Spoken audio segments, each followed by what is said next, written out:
Во Македонија мириса на депресија. Ви гледате сега што случува со патните исправи. Ова е, мислам, еден колективен пораз на македонската државност. Повеќе од пола милион луѓе се заглавени во државата. Доколку има свесно одолговлекување на процесот, тогаш се разбира дека ќе има одговорност. Имаме премногу самоуверени псевдоинтелектуалци. Не постои срам. Се создаде своевидна мала конфронтација на релација Дуи Пендаровски. Тука не е јасно зошто е донесена одлука. Дали е под притисок на овие здруженија претседателот него подпиша или е заради европското знаменци. На овие избори практично ќе се надпреваруваат консолидираното ВМРО или релативно консолидирано ВМРО и целосно раштрафено СДСМ.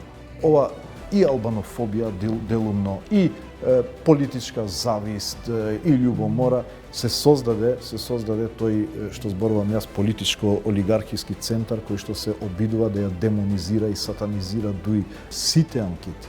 Дури и тие што ги прави опозицијата покажуваат убедлива победа на Дуи во албанскиот блок. Дали кулминацијата на попуштањето ќе биде ВМРО ДПМН да треба да го решава Жешкиот Костен со Бугарија? Видите, некој ќе мора да го решава. Дали ќе го реши ВМРО во следниот мандат ако успее да формира влада, ќе видиме. Но ќе мора да му биде високо на агендата. Прашањето за уставните измени ќе стане прашање веднаш по изборите. Најсигурниот начин, единствениот начин ние да се оддалечиме од било какво руско влијание е да продолжиме на патот кон Брисел. Овие избори ќе бидат битка на два наратива, на европскиот и на рускиот наратив.